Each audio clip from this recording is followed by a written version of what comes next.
ಓಂ ನಮೋ ಭಗವತಿ ವಾಸುದೇವಾಯ. ಮಹಾದೇವ ಸದಾಶಿವ ಸಾಷ್ಟಾಂಗ ಪ್ರಣಾಮ ಅಂತ ಶಾಸ್ತ್ರಾಯ ನಾಗ ರಕ್ತೇಶ್ವರಿ ಎಲ್ಲ ದೈವಿಕ ಸಾನ್ನಿಧ್ಯಗಳಿಗೂ ಪ್ರಣಾಮ ಮಾಡ್ತಾ, ಕ್ಷೇತ್ರದ ಆಚಾರ್ಯ ಕೂಡ ಪ್ರಣಾಮ ಮಾಡ್ತಾ, ವೇದಿಕೆಯಲ್ಲಿರುವ ಹಿರಿಯರಿಗೂ ಗಣ್ಯರಿಗೂ ಕೂಡ ಪ್ರಣಾಮ ಮಾಡ್ತಾ, ಇಲ್ಲಿ ಸೇರಿದ ಎಲ್ಲ ಭಗವಂತನ ಭಕ್ತ ಬಂಧುಗಳಿಗೆ ಪ್ರಣಾಮಗಳು. 2008ರಲ್ಲಿ ಬ್ರಹ್ಮಗಾಯ ಸಾವು ಕೂಡ ಏನೋ ಒಂದು ಸಭಾ ಕಾರ್ಯಕ್ರಮಕ್ಕೆ ಅದರಿಗೆ ಪಾಲ್ಗೊಳ್ಳಿಕ್ಕೆ ಒಂದು ಭಾಗ್ಯ ಸಿಕ್ಕಿದೆ. ಏನು ಸೇವೆ ಮಾಡಿದೆ ಅಂತ ನನಗೆ ನೆನಪಿಲ್ಲ. ಭಗವಂತನ ಕೆಲಸ ಅಂತ ಹೇಳಿದ್ರೆ ಅದು ಸಣ್ಣ ಸಂಗತಿಯ. ಉದಾಹರಣೆಗೆ ನೋಡಿ, ಈಗಾಗಲೇ ಅಧ್ಯಕ್ಷರು ಹೇಳಿದ್ರು, ಪಕ್ಕನೆ ಹೇಳುವುದು ಹೇಗೆಂದ್ರೆ ಇದೆಲ್ಲ ಅಂಡ್ಯರ್ ನಕ್ಕಳು ನಾವು ಅಕ್ಕಿ ಗೋಡೆನಂತೆ ಮಾಡಬೇಕು ಅಂತ ನಾವು ಹೇಳುದು. ಇಲ್ಲಿ ಗಮನಿಸಬೇಕಾದ ಒಂದು ವಿಷಯ ಉಂಟು. ದೇವರ ಕೆಲಸ ಯಾರು ಮಾಡ್ತಾರೋ ಅದಕ್ಕೆ ಫಲಕ್ಕೆ ಅಪೇಕ್ಷೆ ಪಡ್ಲಿಕ್ಕೆ ಕೊಡುದು. ಈಗಾಗಲೇ ತಂತ್ರಿಯವರು ಹೇಳಿದ್ರು, ಎಲ್ಲರಿಗೂ ಸಮಾನ ದೇವರು ಅಂತ ಹೇಳಿದ್ರೆ ಎಲ್ಲ ಸಮಾನ. ಆ ಪದದ ಅರ್ಥವೇ ನೋಡಿದ್ರೆ ಸಾಕು. ದೀಪ, ದೇವರು, ದೈವ, ದೇವಾಲಯ, ದೇವಸ್ಥಾನ, ಯಾರು ಅದು ಅರ್ಪಣೆ ಮಾಡಲಿಲ್ವೋ ನೋಡಿ ಎಷ್ಟು ಚೆನ್ನಾಗಿದೆ ನೋಡಿ. ದೇ ಅಂತ ಹೇಳಿದ್ರೆ ನಮ್ಗೆಲ್ಲ ಸಂಸ್ಕೃತವು ಹಿಂದಿ ಗೊತ್ತಿದ್ದವರಿಗೂ, ಕೊಂಕಣಿ ಗೊತ್ತಿದ್ದವರಿಗೂ, ಮರಾಠಿ ಗೊತ್ತಿದ್ದವರಿಗೂ ಇದು ಪದದ ಅರ್ಥ ಏನು ಹೇಳ್ಬೇಕಂತಿಲ್ಲ. ದೇ ಕೊಡುದಿಲ್ವೋ ವಾ, ಕಸಿಲಿಕ್ಕೂ ಗೊತ್ತುಂಟು ಅವನಿಗೆ. ಕಣ್ಣ ರೆಪ್ಪೆ ಹೀಗೆ ಮಾಡುವ ಮೊದಲು ಕಸಿಲಿಕ್ಕೂ ಗೊತ್ತು. ದೇವರು ನಮಗೆ ಏನೆಲ್ಲ ಕೊಟ್ಟು ಬಿಟ್ಟ ಸ್ವಾಮಿ, ಒಮ್ಮೆ ಚಿಂತನೆ ಮಾಡಿದ್ರೆ ಸ್ವಲ್ಪ ನೋಡಿ. ಈಗ ನಾವು ನಿಂತ ಭೂಮಿ, ಅವನಿಗೆ ನಾವು ಏನಾದರೂ ಕೊಟ್ಟಿದ್ದೇವೆ ಈ ಭೂಮಿಗೆ. ನಾವೇನೋ ಆಚೆ ಸ್ಥಳಕ್ಕೆ ನಾವು ಕ್ರಯ ವಿಕ್ರಯ ಮಾಡ್ತೇವಲ್ಲದೆ, ಅವ ಇದನ್ನು ಉಚಿತ ಕೊಟ್ಟ. ಭೂಮಿ ಉಚಿತ ಕೊಟ್ಟ, ಬೆಳಕು ಸೂರ್ಯ ಚಂದ್ರ ಉಚಿತ ಕೊಟ್ಟ, ಗಾಳಿ ಉಚಿತ ಕೊಟ್ಟ, ನೀರು ಅದು ಉಚಿತ ಕೊಟ್ಟ, ಈ ಶರೀರ ಉಚಿತ ಕೊಟ್ಟ.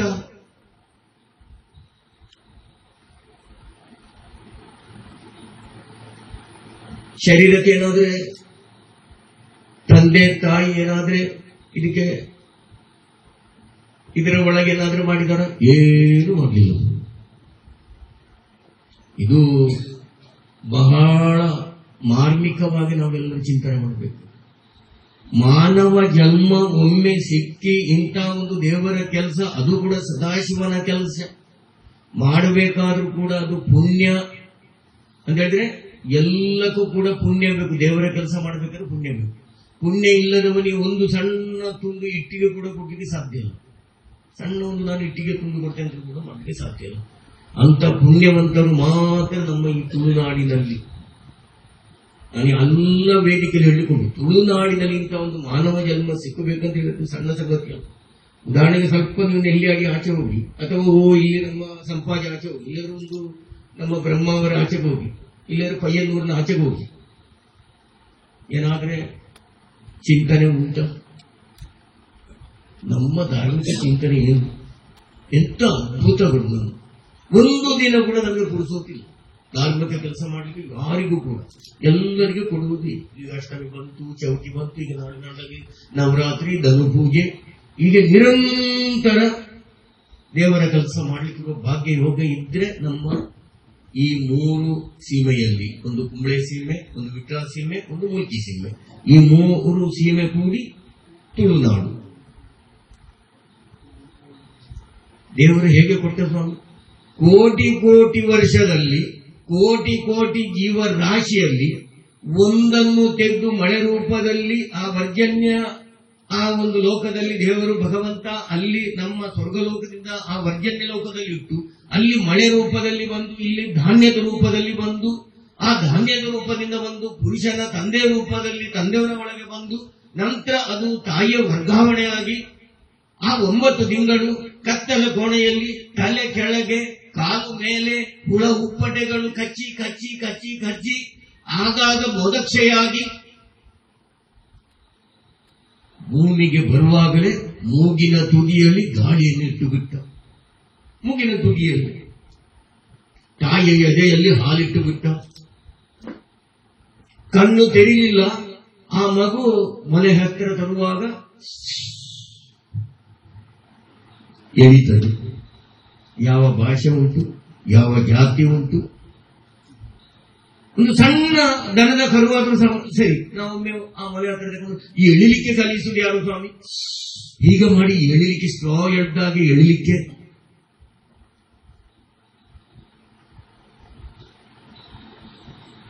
ಎಂತ ಭಗವಂತ ಅಂತ ಹೇಳಿದ್ರೆ ಪುನರ್ಜನ್ಮ ಉಂಟು. ಇದು ಒಂದೇ ಸಾಕ್ಷಿ ಸಾಕು. ಡಾಟಾ ಮೊದಲೇ ಫಿಕ್ಸ್ ಆಗಿದೆ, ಮೊದಲೇ ಉಂಟು.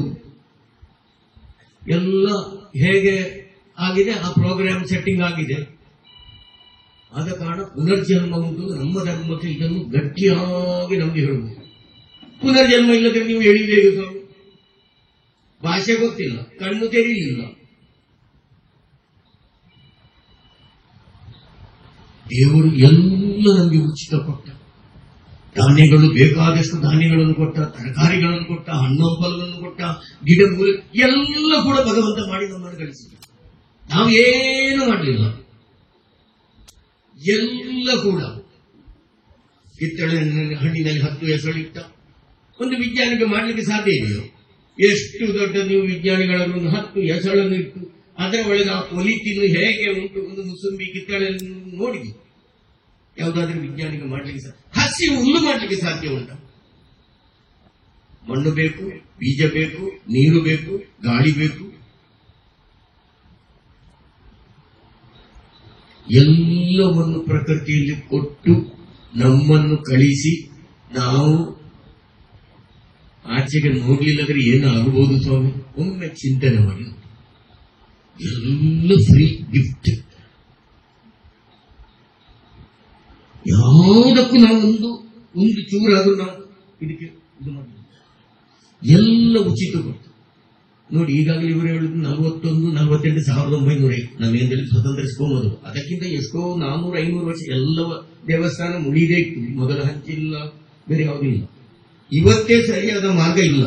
ಅವತ್ತು ಇಲ್ಲೇ ಹಿರಿಯವರು ಇದನ್ನು ಹೇಗೆ ಕಟ್ಟಿಡುವುದು ನಮಗೆ ಒಂದು ಹೂವನ್ನ ಚಿಂತನೆ ಮಾಡಿ ಕೂತಲ್ಲಿ. ಇವತ್ತು ನಮಗೆ ದೇವರು ಎಲ್ಲ ಕೊಟ್ಟು ನಮಗೆ ಇದು ಕೇವಲ ರಿಪೇರಿ ಮಾಡಲಿಕ್ಕೆ ನಾವು ಮೀನ ಮೇಷ ಲೆಕ್ಕ ಮಾಡಿದ್ರೆ ಹೇಗೆ ಆಗಬಹುದು ಅಂತ ನೋಡಿಬಿಟ್ಟು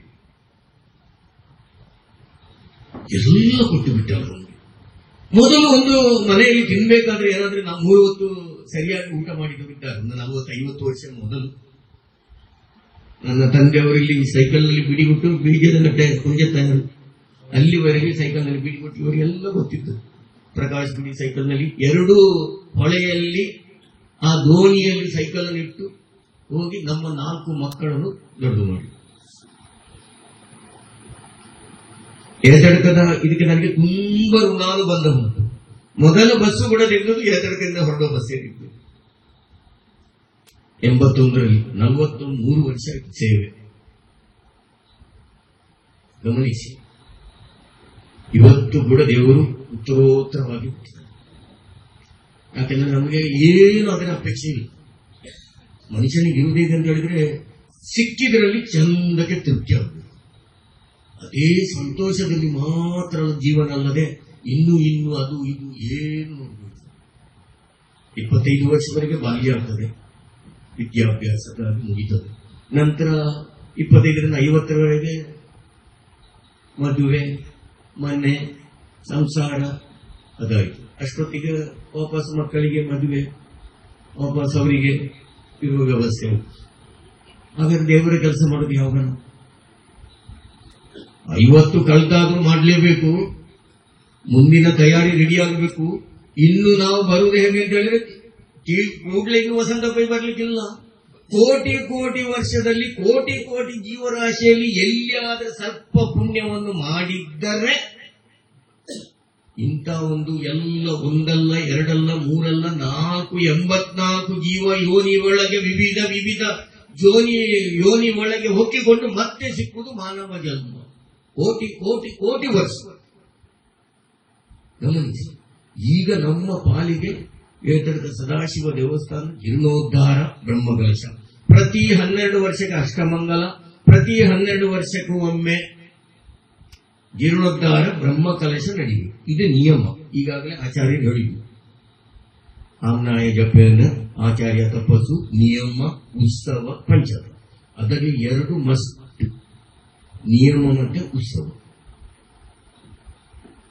ಇದು ನಡೀಲೇಬೇಕು. 12 ವರ್ಷ, ಈಗಾಗಲೇ 17 ವರ್ಷ 18 ವರ್ಷ ಆಗಿದೆ. ಇದು ನಾವು ತಪ್ಪದೆ ಮಾಡಬೇಕು. ದೇವರು ಕೇಳಿದ್ದನ್ನು ಕೊಡುವನಲ್ಲ. ಇಲ್ಲಿ ಕೂಡ ಗಮನಿಸಬೇಕು. ದೇವರು ಯಾವತ್ತೂ ಇನ್ನೂ ಸ್ವಲ್ಪ ಸಿಮೆಂಟ್ ವ್ಯಾಪಾರ ಕೊಡಿ, ಇನ್ನೂ ಸ್ವಲ್ಪ ಕಬ್ಬಿಣ ಕೊಡ್ಲಿಕ್ಕಿಲ್ಲ. ಹಾಗೆ ಕೊಡುವುದಿದ್ರೆ ಅಲ್ಲೇ ಕೂತರೆ ಸಾಕು, ಕೊಡ್ಲಿಕ್ಕಿಲ್ಲ. ಮಾಡಿದ್ದನ್ನು ಕೊಡುವನು, ಕೇಳಿದ್ದನ್ನು ಕೊಡುವನಲ್ಲ ದೇವರು, ಮಾಡಿದ್ದನ್ನು ಕೊಡುವನು. ವಸಂತ ಪೈ ಜೀವನದಲ್ಲಿ ಏನು ಮಾಡ್ತಾನೋ, ಹಾಗಲಕಾಯಿ ಬೀಜ ಹಾಕಿದ್ರೆ ಹಾಗಲಕಾಯಿ, ಮಾವಿನ ಗೊರಟು ಹಾಕಿದ್ರೆ ಮಾವಿನಕಾಯಿ. ಇದಕ್ಕೆ ಬೇರೆ ಸಾಕ್ಷಿ ಏನಿಲ್ಲ. ಬಹಳ ಮಾನವ ಅಂತ ಹೇಳಿದ್ರೆ ಅದು ಬಹಳ ಶ್ರೇಷ್ಠ ಜನ್ಮ. ಇದು ಮಾನವ ಪರಮ ಪವಿತ್ರ. ಇದು ಸಿಕ್ಕಬೇಕಾದ್ರೆ ನಾನು ಹೇಳಿದಾಗ ಕೋಟಿ ಕೋಟಿ ಕೋಟಿ ವರ್ಷಗಳು. ಇದು ಕೂಡ ಹಾಗೆ. ತಂದೆ, ತಾಯಿ, ಗಂಡ, ಹೆಂಡತಿ, ಮತ್ತೆ ಪ್ರಿಯಕರ, ಕೆಲಸಗಾರರು, ನಮ್ಮ ಒಂದೊಂದು, ಒಬ್ಬ ಕೂಲಿಯವನಾಗ್ತಾನೆ, ಒಬ್ಬ ನೌಕರನಾಗ್ತಾನೆ, ಒಬ್ಬ ಕೃಷಿಕ ಆಗ್ತಾನೆ, ಒಬ್ಬ ವ್ಯಾಪಾರಿ ಆಗ್ತಾನೆ, ಒಬ್ಬ ಅಧಿಕಾರಿ ಆಗ್ತಾನೆ. ಇದು ಎಲ್ಲ ಕೂಡ ಏವಂ ಕರ್ಮ ಪೂರ್ವ ಜನ್ಮ ಕೃತ. ಹಿಂದೆ ಏನು ಮಾಡಿದೆ, ಹಿಂದೆ ನಾವು ಏನು ಮಾಡಿದೆ ಅದಕ್ಕೆ ತಕ್ಕದಾದ ಪಾತ್ರವನ್ನು ತಂದೆ, ತಾಯಿ, ಗಂಡ, ಹೆಂಡತಿ, ಮಕ್ಕಳು ಎಲ್ಲ ಕೂಡ ತಾಯಿಯ ಗರ್ಭದಲ್ಲೇ ನಿಶ್ಚಯ ಆಗಿತ್ತು. ಎಲ್ಲ ಪೆಂಡ್ರೈವ್, ಎಲ್ಲ ಡ್ರೈವ್ ಆಗಿತ್ತು, ಏನೊಂದಿಲ್ಲ. ಹಾಗಾದ್ರೆ ಏನಿಲ್ಲದ್ರೆ ಎಲ್ಲ ಆಗುದೇ ನಮ್ಗೆ ಏನು ಸುಲಭ ಇಲ್ಲ. ಇಷ್ಟೆಲ್ಲ ಮಾಡಿ ನಮ್ಮನ್ನು ಕಳಿಸಿಬಿಟ್ಟ ಅವನ ಸೇವೆ, ಭಕ್ತಿ, ಒಳ್ಳೆ ಧಾರ್ಮಿಕವಾಗಿ ಪ್ರಾಮಾಣಿಕತೆಯನ್ನು ಮಾಡಬೇಕು. ಜೀವನದಲ್ಲಿ ಇರುವುದು ಹೇಗೆ ಅಂತ ಹೇಳಿದ್ರೆ ಪ್ರಾಮಾಣಿಕತೆ. ದೇವರ ಕೆಲಸದೊಂದಿಗೆ ಜೀವನದಲ್ಲಿ ಕೂಡ ಪ್ರಾಮಾಣಿಕತೆ ಕೂಡ ಅಗತ್ಯ. ಪರೋಪಕಾರಾಯ ಪುಣ್ಯಾಯ ಪಾಪಾಯ ಪರಪೀಡನ. ಒಬ್ಬರಿಗೆ ಉಪಕಾರ ಮಾಡುವುದು ಪುಣ್ಯ, ಒಬ್ಬೊಬ್ಬರಿಗೆ ಪೀಡನೆ ಕೊಡುವುದು ಪಾಪ. ಬೇರೆ ಡೆಫಿನೇಷನ್ ಇಲ್ಲ, ಇದಕ್ಕೆ ಬೇರೆ ನಿರ್ಣಯ ಇಲ್ಲ. ಜೀವನದಲ್ಲಿ ಕೂಡ ನಾವು ದೇವರ ಕೆಲಸ ಮಾಡ್ತೇವೆ. ಇದಕ್ಕೊಂದು ನಮ್ಮ ಪೈಕಿಯಲ್ಲೇ ಒಂದು ನಾನು ಹೇಳಿಬಿಟ್ಟೆ. ನಾನು ದೂಷಣೆ ಮಾಡುವುದಲ್ಲ. ಕೆಲವೊಮ್ಮೆ ನನ್ನಲ್ಲಿ ಅಂಗಡಿಯಲ್ಲಿ ಕೇಳಿಗೆ ಬರ್ತಾರೆ, ನೀವು ಬೈಗಳು ನೀವು ಹಾಗೆ ಹೇಳಿದೆ ಅಂತ ಹೀಗೆ ಹೇಳಿದೆ ಅಂತ ಹೇಳ್ತಾರೆ. ಇದು ನಾನು ಜನ ಯಾರಿಗೂ ಹೇಳುದಿಲ್ಲ. ಒಬ್ಬರು ಏನು ಇಲ್ಲದವರು, ನಾವೆಲ್ಲ ಕೆಲವೊಮ್ಮೆ ಏನು ಇಲ್ಲದೆ ನಮಗೆ ಶ್ರೀಮಂತಿಗೆ ಬರ್ಬೇಕು ಅಂತ ಹೇಳ್ತೇವೆ. ಅದು ಕೂಡ ತಪ್ಪು. ಏನಿಲ್ಲದವ ಒಂದು ಅಂಗಡಿಯಲ್ಲಿ ಕೆಲಸಕ್ಕಿದ್ದವ ದೊಡ್ಡ ಕೋಟ್ಯಾಧಿಪತಿಯಾಗಿ ಆದ. 2 ಗಂಡು ಮಕ್ಕಳು, 1 ಹೆಣ್ಣು ಮಗು. ಹೆಣ್ಣು ಮಗನ್ನು ಒಳ್ಳೆ ಸ್ಥಳಕ್ಕೆ ಒಳ್ಳೆ ಜಾಗದಲ್ಲಿ ಕೊಟ್ಟರು. ಗಂಡು ಮಕ್ಕಳು ಚಿಕ್ಕದಿರುವಾಗ ನಾನು ಅವರನ್ನು ಸರಿಯಾಗಿ ನೋಡಿದ್ದೇನೆ. ಬಹಳ ಚಂದದ 2 ಗಂಡು ಮಕ್ಕಳು, ಒಳ್ಳೆ ಗುಣ ಕೂಡ ಇತ್ತು. ತಂದೆ ಕೋಟ್ಯಾಧಿಪತಿ ಆದ ಕೂಡಲೇ ಮತ್ತೆ ಅವರಿಗೆ ಯಾವುದು ಕಾಣಲಿಲ್ಲ, ಹಿಂದೆ ಮುಂದೆ ಯಾವುದು ಕಾಣಲಿಲ್ಲ. ಸ್ವಂತ ಅಣ್ಣನೇ ಬಸ್ ಸ್ಟ್ಯಾಂಡ್ ನಲ್ಲಿ ತಟ್ಟು ಕಡೆ ಅಂತ ಹೇಳ್ತೇವೆ, ಚಾಯ ಕಡೆ ತಟ್ಟು ಕಡೆಯಲ್ಲಿ ಇದ್ದಾನೆ. ಅಕ್ಕ ಗಣೇಶ ಬಿಡಿ ಲೇಬಲ್ ಅನ್ನು ಕಟ್ತಾರೆ. ಒಂದು ಹಿಂದೆ ತಿರುಗಿ 5 ಪೈಸೆ ಕೊಡಲಿಲ್ಲ. ನೋಡಿ, ಸ್ವಲ್ಪ ಕಾಲ ಕಳೆಯುವಾಗ ಈ 2 ಮಕ್ಕಳಿಗೂ ಕೂಡ ದುರ್ವ್ಯಸನ ಬಂದು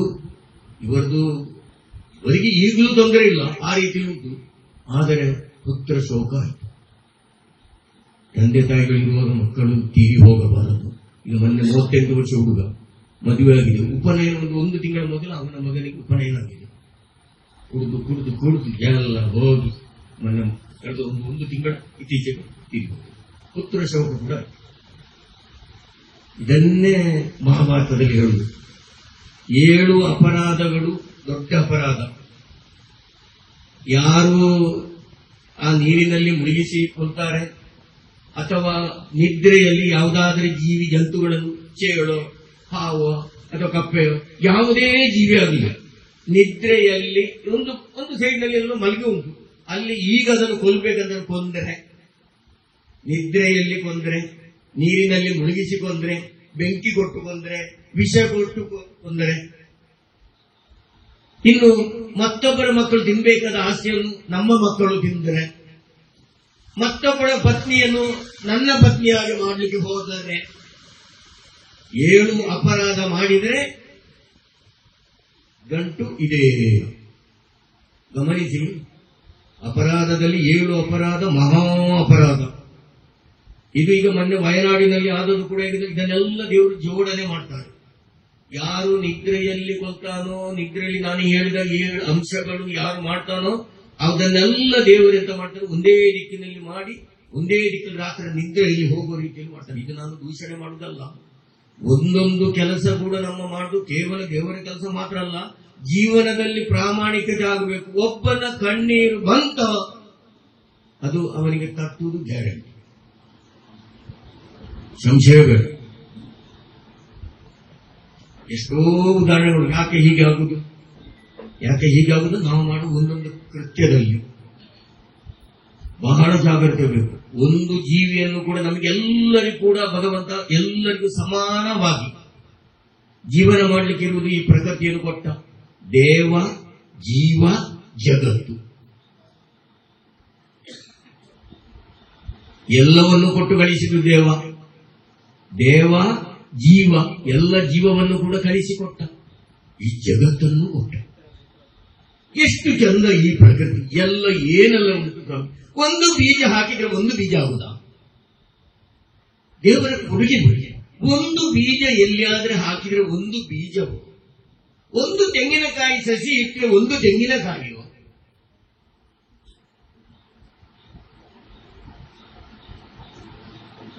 ನಾವು ಮೆಲ್ಲ ತೆಂಗಿನಕಾಯಿಗೆ ಸುಫಲವೋ ಸ್ವಲ್ಪ ಸೊಪ್ಪು ಹಾಕ್ತೇವೆ.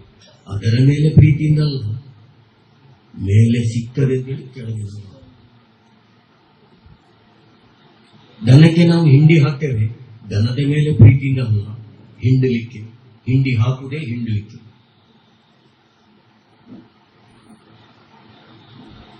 ಒಂದು ವೃಕ್ಷ, ಎಲ್ಲಿಯಾದ್ರೂ ಒಂದು ಹಣ್ಣಿನ ವೃಕ್ಷ, ಅದು ಎಲ್ಲಿಯಾದ್ರೂ ರುಚಿ ನೋಡಿರಬಹುದಾ? ಎಲ್ಲಿಯಾದ್ರೂ ಒಂದು ನದಿ ಹರಿಯುವ ಆ ನೀರಿನ ರುಚಿ ನೋಡಿರಬಹುದಾ? ದೇವರು ಇಷ್ಟೆಲ್ಲ ಕೊಟ್ಟು ನಮಗೆ ದೇವರ ಕಡೆಗೆ ಯಾರಾದ್ರೂ ಇಲ್ಲದಿದ್ರೆ ಇದು ನಡೀತ, ಯಾರಾದ್ರೂ ಒಬ್ಬ ಕೃತ್ಯ ಇಲ್ಲದಿದ್ದು ನಡೀತದೆ. ಎಲ್ಲರಿಗೂ ಕೂಡ ಸಮಾನ. ಹಿಂದೂ, ಮುಸ್ಲಿಂ, ಕ್ರಿಶ್ಚಿಯನ್, ಸಕಲ ಜೀವರಸ ಒಬ್ಬನೇ ದೇವ, ಒಬ್ಬನೇ ಸೂರ್ಯ, ಒಂದೇ ಗಾಳಿ, ಒಂದೇ ಭೂಮಿ, ಒಂದೇ ಜಲ, ಒಂದೇ ಆಕಾಶ. ಸಕಲ ಗುಣೊಬ್ಬರು, ಒಂದೇ ಸರ್ವಶಕ್ತ. ನಾವೀಗ ಹೇಳ್ತೇವೆ ಸದಾ ಶಿವ, ಶುಭಾನಲ್ಲ. ಪದದ ಅರ್ಥ ನೋಡುವುದು. ಅಲ್ಲ ಅಂತ ಹೇಳಿದ್ರೆ ಮಂಗಳಕಾರಿ, ಶಿವ ಅಂತ ಹೇಳಿದ್ರೆ ಮಂಗಳಕಾರಿ. ಸದಾ ಶುಭಾನಲ್ಲ, ಸದಾ ಶಿವ. ತಂತ್ರಿ, ಮುಕ್ರಿ, ಪಾತ್ರಿ.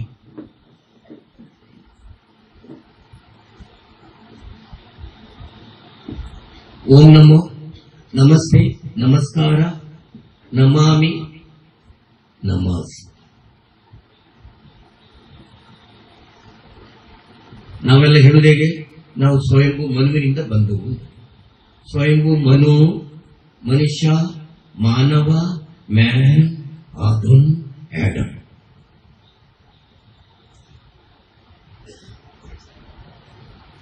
ಅವನಿಗೆ ಯಾವ ಜಾತಿ, ಯಾವ ದೇಶ, ಕಾಲ ಯಾವುದೂ ಇಲ್ಲ. ನಾವು ಗ್ರಹಿಸುವುದು ನಾವು ಮಾತ್ರ ಅಲ್ಲ. ಇದನ್ನು ಬಹಳ ಅದ್ಭುತದಲ್ಲಿ ಹೇಳ್ಬೋದು. ಅದಿತಿ ಮತ್ತೆ ಕಶ್ಯಪ. ಕಶ್ಯಪರಿಗೆ 2 ಹೆಂಡತಿಯರು, ಅದಿತಿ, ದಿತಿ. ಅದಿತಿಯಲ್ಲಿ ಹುಟ್ಟಿದವರೆಲ್ಲ ದೇವತೆಗಳು, ದಿತಿಯಲ್ಲಿ ಹುಟ್ಟಿದವರೆಲ್ಲ ಅಸುರರು. ಈ ಅಸುರರೇ ನಾವು ಹೇಳುವ ಬಾಕಿಗಳು. ಗಮನಿಸಿ, ಬೇರೆ ಯಾರಲ್ಲ. ಆದರೆ ಎಲ್ಲಿಯಾದರೂ ಕೂಡ ಅಸುರರು ಕೂಡ ಒಳ್ಳೆಯ ಭಕ್ತಿ ಶ್ರದ್ಧೆಯನ್ನು ಮಾಡಿದರೆ ಬಲಿಚಕ್ರವರ್ತಿಗೆ ಹೇಗೆ ಪ್ರಾಪ್ತಿ ಆಯಿತೋ ಅದೇ ಪ್ರಕಾರ ಪ್ರಾಪ್ತಿ ಆಗ್ಬೋದು ಅಂತ ಹೇಳ್ತಾರೆ. ಬಲಿಚಕ್ರವರ್ತಿ ಯಾರು? ಅಸುರ ಕುಲದಲ್ಲಿ ಹುಟ್ಟಿದವ. ಅವನ ತಂದೆ ವಿರೋಚನ, ಅವನ ತಾಯಿ ವಿಂಧ್ಯಾವಳಿ, ಅವನ ಅಜ್ಜ ಭಕ್ತ ಪ್ರಹ್ಲಾದ, ಅವನ ಪಿಜ್ಜ ಹಿರಣ್ಯಕಶಿಪು. ಅಸುರ ಕುಲದಲ್ಲಿ ಹುಟ್ಟಿದವರು. ನರ್ಮದಾ ನದಿ ತೀರದಲ್ಲಿ ಯಾಗ ಮಾಡ್ತಾ ಇದ್ದಾನೆ. ಭಗವಂತ ವಿಷ್ಣು ಅವನನ್ನು ಹಾರೈಸಲಿಕ್ಕೇ ಬಂದ ಕೂಡಲೇ ಇದು ಇವನು ದಿವ್ಯ ಮೂರ್ತಿ ವಾಮನ.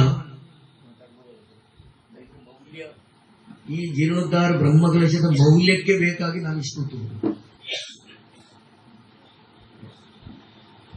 ಕೇವಲ ಆ ಭಗವಂತನನ್ನು ನೋಡಿದ ವಾಮನನಾಗಿ ಬಂದ. ಆ ಚಿನ್ಮಯ ಮೂರ್ತಿಯನ್ನು ಕಂಡ ಕೂಡಲೇ ಯಾರೋ ಒಂದು ಬ್ರಾಹ್ಮಣ ಇವನಿಗೆ ಸಿಂಹಾಸನದಲ್ಲಿ ಕುಳ್ಳಿರಿಸಿ ಚಿನ್ನದ ಬಟ್ಟಲಲ್ಲಿ ಕಾಲನ್ನು ತೊಳೆದು ಆ ಬಲಿಚಕ್ರವರ್ತಿ ಪ್ರೋಕ್ಷಣೆ ಮಾಡ್ತಾನೆ. ಗಮನಿಸಿ, ಭಗವಂತನ ಎರಡು ಪಾದವನ್ನು ತೊಳಿಲಿಕ್ಕಿರುವ ಭಾಗ್ಯ ವಿಶ್ವದಲ್ಲಿ ಇಂದಿನವರೆಗೆ ಸಿಕ್ಕಿದೆ, ಅದು ಬಲಿಚಕ್ರವರ್ತಿಗೆ ಮಾತ್ರ. ಬ್ರಹ್ಮನಿಗೆ ಸಿಕ್ಕಿದೆ ಒಂದು ಬೆರಳು ಮಾತ್ರ, ಕೇವಲ ಚುಂಡು ಬೆರಳು ಮಾತ್ರ.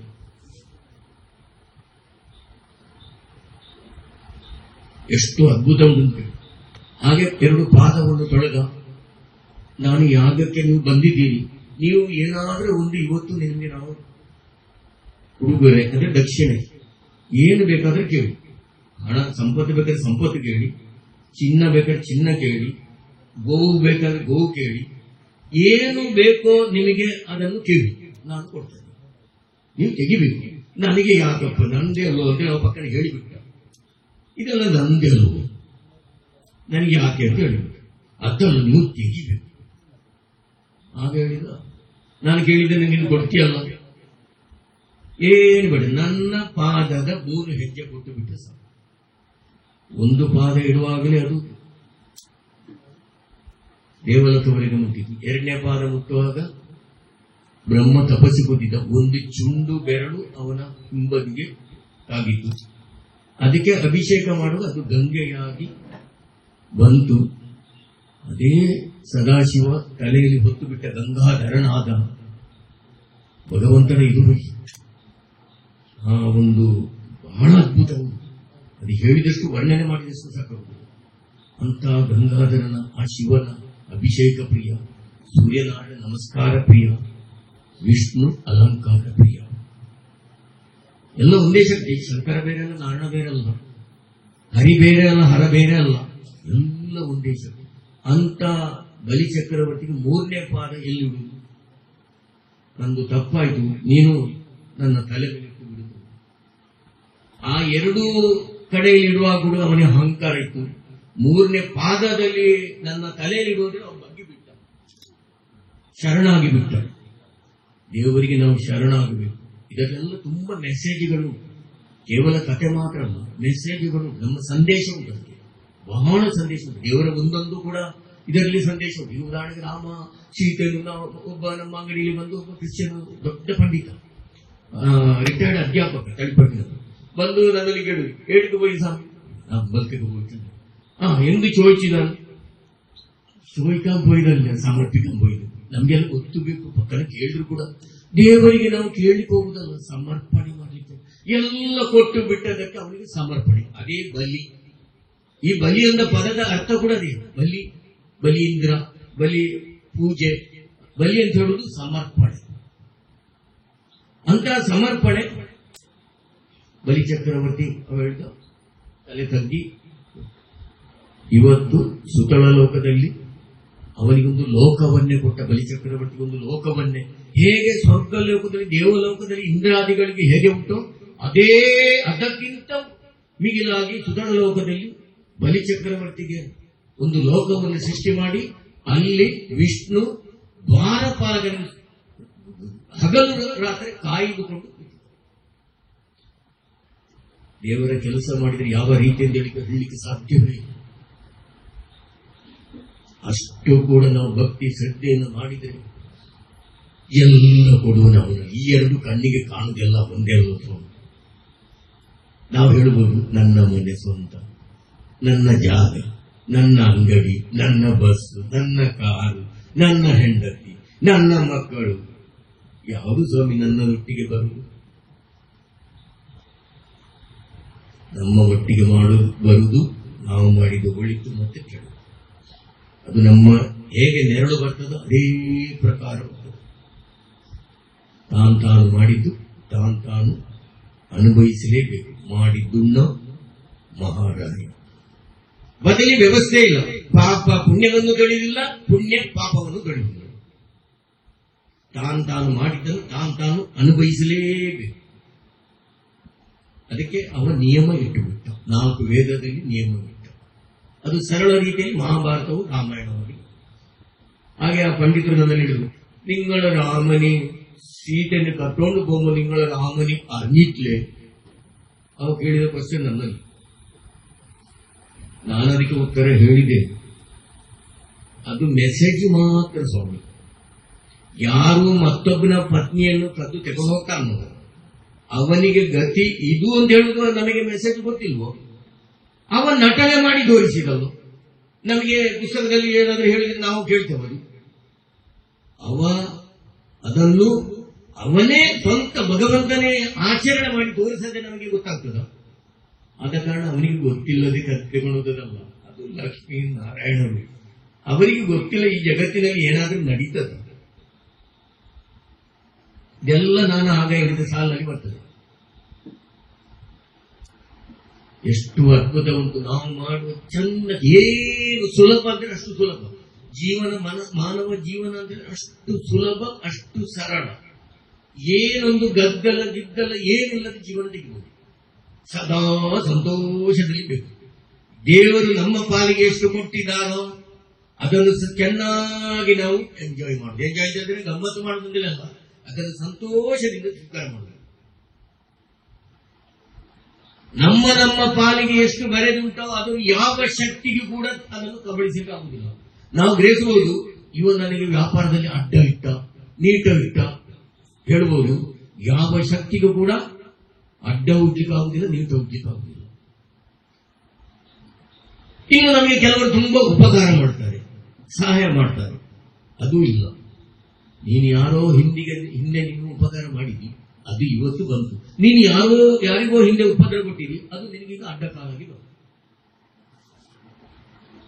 ಎಷ್ಟು ಸರಳ ಉಂಟು ಜೀವನದಲ್ಲಿ, ಎಷ್ಟು ಸುಲಭದಲ್ಲಿ, ಎಷ್ಟು ಚಂದದಲ್ಲಿ, ಎಲ್ಲರನ್ನು ಪ್ರೀತಿಯಲ್ಲಿ ನೋಡಿಬಿಟ್ರೆ ಸಾಕು. ಯಥಾರ್ಥವಾಗಿ ನಮಗೆ ಕೋಪ ಬರುದುಂಟಲ್ಲ, ರೋಗಕ್ಕೆ ಮೊದಲ ಮದ್ದು ಕೋಪ ಬರುವುದು. ಗಮನಿಸಬೇಕು, ರೋಗ ಬರುವುದಲ್ಲ, ರೋಗ ಭರಿಸುವುದು. ಯಾವಾಗ ಒಂದು ಮನುಷ್ಯನಲ್ಲಿ ಉದ್ರಿಕ್ತ ಆಗ್ತದೋ, ಕೋಪ ಬರ್ತದೋ, ಆ ಕೋಪ ಬಂದ ಕೂಡಲೇ ಅವನ ಎಲ್ಲಾ ತಪಸ್ಸುಗಳು ನಾಶ. ಏನಿದ್ರು ಕೂಡ ಮನೆಯಲ್ಲಿ ಉದಾಹರಣೆಗೆ ಹೆಂಡತಿ ಮಕ್ಕಳೆಲ್ಲ ಚಂದಕ್ಕೆ ಇದು ಮಾಡ್ತಾರೆ, ಒಮ್ಮೆ ಜಗಳ ಮಾಡ್ತಾರೆ. ಜಗಳ ಮಾಡುವ ಯಾರಾದ್ರೂ ಒಬ್ಬರು ತುಟಿಗೆ ಫುಲ್ ಬೀಗ ಹಾಕಿದ್ರು, ಬೀಗದಲ್ಲಿ ಬೀಗ ಹಾಗೆ ಆಗುದಲ್ಲ. ಈ ಸಂದೇಶ ಮತ್ತೆ ತುಟಿ ಎತ್ತಲಿಕ್ಕೂ ನಾವೆಲ್ಲ ಹಾಗೆ ಮಾಡುದು. ತುಟಿ ಎತ್ತಲಿಕ್ಕೆ ಸ್ವಲ್ಪ ಕಣ್ಕಂಡ್ರೆ ಮೆಲ್ಲ ಶುರು ಮಾಡಬೇಕು. ಆಗ ಅವಳಿಗೆ ಸಮಾಧಾನ. ಇದೆಲ್ಲ ನಾವು ಜೀವನದಲ್ಲಿ ಮಾಡಬೇಕಾಗ್ತದೆ.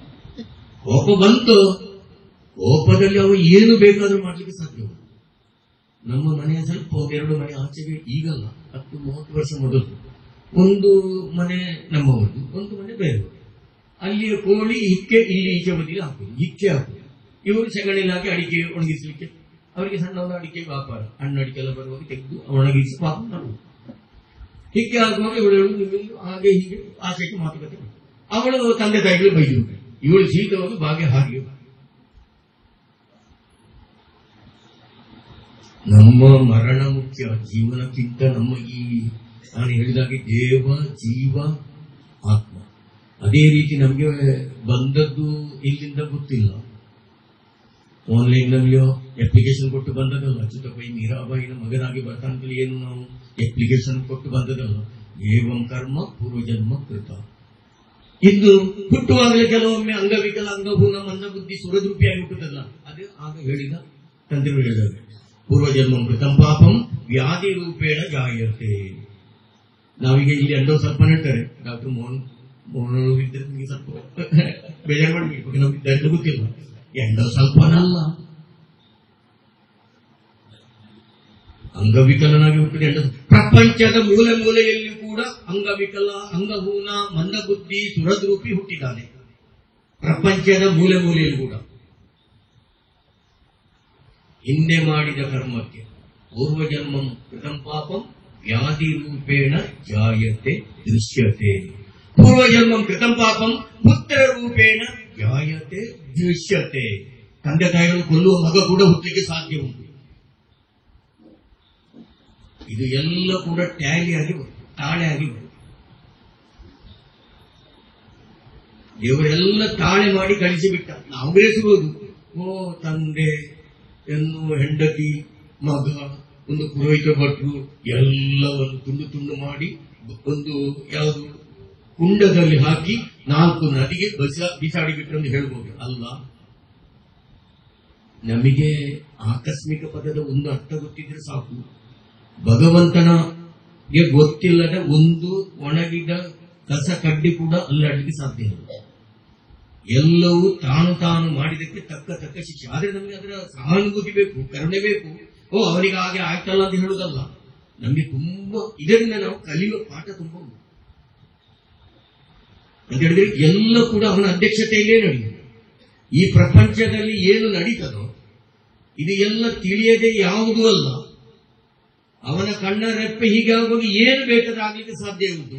ಇದೆಲ್ಲ ಈಗ ನಮಗೆ ಕಾಣ್ತದೆ. 5,000 ಅಡಿ ಎತ್ತರದ ಕಾಶ್ಮೀರದಲ್ಲಿ ಜಲಪ್ರಳಯ ಆಗಿದೆ, ಉರುಳುಪಟ್ಟಲು ಆಗಿದೆ.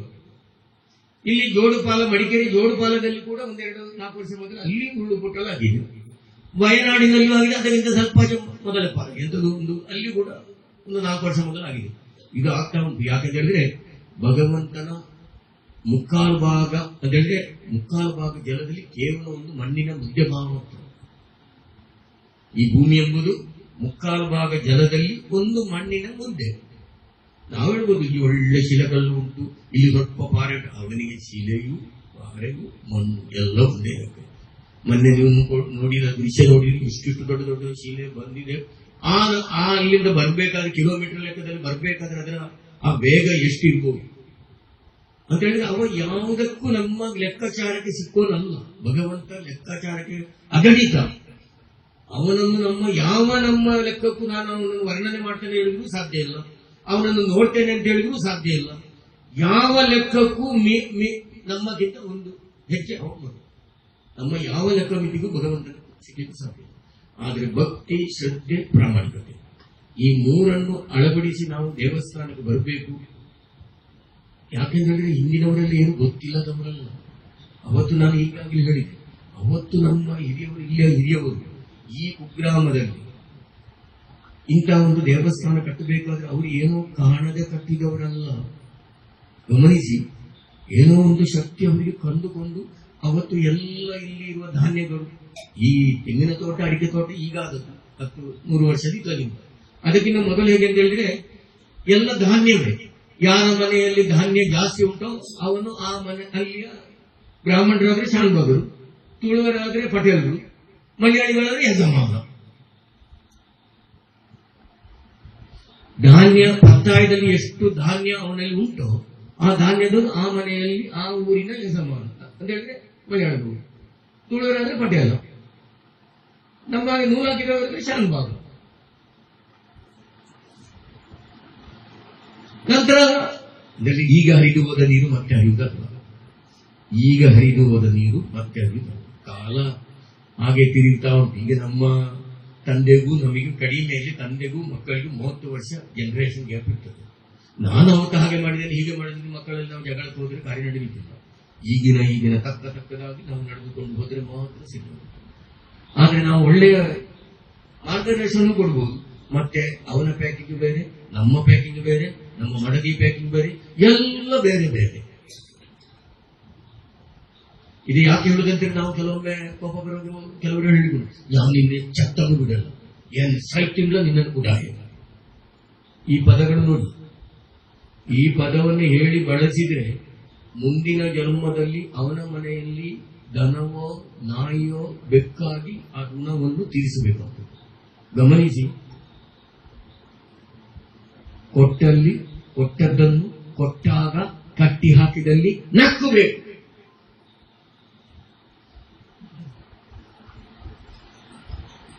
ಇದಕ್ಕೂ ಋಣಾನುಬಂಧ ಉಂಟು. ಎಷ್ಟು ಚೆನ್ನಾಗಿ ಹೇಳ್ತೇವೆ, ಋಣಾನುಬಂಧ ರೂಪೇಣ ಪಶು ಪತ್ನಿ ಸುತಾಲಯ. ಎಲ್ಲವೂ ಕೂಡ ನಮಗೆ ತಾಳೆಯಾಗಿ ಟ್ಯಾಲಿಯಾಗಿ ಬರುವುದು. ನಾನು ಪಕ್ಕದ ಹೇಳ್ಬೋದು, ನಾನು ಪ್ರೀತಿಸಿ ಮದುವೆ ಆದೆ, ಅಥವಾ ಮಿಸ್ ಕಾಲ್ ಬಂತು, ಅಥವಾ ಇನ್ಸ್ಟಾಗ್ರಾಮ್ ನಲ್ಲಿ ಕಂಡು ಬಂತು, ಏನಲ್ಲ. ಒಂದು ಬರ್ನಿಗೆ ಒಂದು ಮುಚ್ಚಳ, ಒಂದು ಬರ್ನಿಗೆ ಒಂದು ಮುಚ್ಚಳ.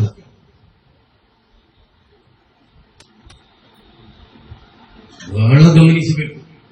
ಎಚ್ಚರಿಕೆಯಿಂದ ನಾವು ಜೀವನ ಮಾಡಿ ನಮ್ಮ ಜೀವನ ಎಷ್ಟು ಸರಳ ರೀತಿಯಲ್ಲಿ, ಯಾವ ರೀತಿಯಲ್ಲಿ ಆಗುವುದು. ಕೊಟ್ಟದಲ್ಲಿ ದೇವರು ಏನು ನಮ್ಮ ಪಾಲಿಗೆ ಕೊಟ್ಟಿದ್ದಾರೆ, ಆ ಕೊಟ್ಟದನ್ನು ಒಳ್ಳೆ ರೀತಿಯಲ್ಲಿ ದೇವರೇ ನೀನು ಇಷ್ಟೆಲ್ಲ ಕೊಟ್ಟು. ನನಗೊಮ್ಮೆ ಕೆಲವೊಮ್ಮೆ ಆಗುದು, ಅರ್ಧ ಕಿಲೋ ಹಸಿ ಮೆಣಸು, 5 ಕಿಲೋ ಬೆಂಡೆಕಾಯಿ, 5 ಕಿಲೋ ಸೌತೆಕಾಯಿ ತೆಗೆದು ಎಸರ್ಸಿ ನಂತರ ನಮ್ಗೆ ಆಚೆಗೆ ಹೋಗ್ಲಿಕ್ಕೆ ಏನಿಲ್ಲ. ಒಂದು ತರಕಾರಿ ವ್ಯಾಪಾರ ಮಾಡಿ, ದೇವರೇ ನೀನು ಎಂಥದ್ದು ಕರುಣಾಮಿ, ನೀನು ಕೊಡುವುದಕ್ಕೆ ಲೆಕ್ಕ ಮಿತಿ ಉಂಟ. ಭಗವಂತ ಕೊಟ್ರೆ ಕೊನೆ ತನಕ, ಮಾನವ ಕೊಟ್ರೆ ಮನೆ ತನಕ. ನಾವೆಲ್ಲ ಜಗಳ ಮಾಡಿ, ಅಣ್ಣ ತಮ್ಮ ಜಗಳ ಮಾಡಿ ಸ್ವಲ್ಪ ಪಾಲು ತೆಗೆದ್ರೆ, ಹಿರಿಯಣ್ಣ ಬೇಕಾದವರಿಗೆಲ್ಲವೂ, ಇದೇ ರಾಮಾಯಣದ ಮೂಲ. ಹಿರಿಯಣ್ಣ ಬೇಕಾದನ್ನೆಲ್ಲ ತಮ್ಮಂದಿರಿಗೆ ತಂಗಿಂದಿರಿಗೆ ಎಲ್ಲರಿಗೂ ಕೊಟ್ಟು ಸರಿ ಮಾಡಬೇಕಾದ ಇದೇ ರಾಮಾಯಣ ತತ್ವಗಳು. ಕೇವಲ ಮಾತಿಗೆ ಬೇಕಾಗಿ ಅವರು ಅರಣ್ಯಕ್ಕೆ ಹೋಗಲಿಲ್ಲ. ಇದರ ಸಂದೇಶ ನೋಡಬೇಕಾದ, ಇದು ನೀವು ಕಥೆ ನೋಡಿದಾಗ ಇದರ ಒಂದೊಂದು ಮೆಸೇಜ್ ಕೂಡ ಎಷ್ಟು ಚಂದಕ್ಕೆ. ದಶರಥ ಮಹಾರಾಜರು ಏನು 4 ಮಕ್ಕಳನ್ನು ಕೇಳಿದರು, ಒಂದೇ ಮಗಳನ್ನು ಕೇಳಿದ್ರು. 4 ಭಗವಂತನ ರೂಪವಾಗಿ ಬಂತು. ನಾರಾಯಣ, ಸಂಕರ್ಷಣ, ಪ್ರದ್ಯುಮ್ನ, ಅನಿರುದ್ಧ 4 ರೂಪವಾಗಿ ಕೇಳಿದ್ದು. ದಶರಥ ಮಹಾರಾಜರು ಒಂದು ಗಂಡು ಮಗು 60,000 ವರ್ಷದಲ್ಲಿ ತಪಸ್ಸು ಮಾಡಿ ಏನನ್ನ ಕೇಳಿ ಅದು ಸಿಕ್ಕರೆ ವಸಿಷ್ಠರು ಹೇಳಿದ್ರು, ನೀನೊಂದು ಯಾಗ ಮಾಡಬೇಕು. ಪುತ್ರಕಾಮೇಶ್ ಯಾಗವು ಅಶ್ವಮೇಧ ಜಂಟಿಯಾಗಿ 2 ಯಾಗ ಮಾಡುವಾಗ ಭಗವಂತ ಕೇಳಿದ್ದು ಒಂದು ಮಗುವಿಗೆ 4 ಭಗವಂತನ, ಒಬ್ಬನೇ ಭಗವಂತ 4 ರೂಪದಲ್ಲಿ ಅವ ಬಂದು ಬಿಟ್ಟು.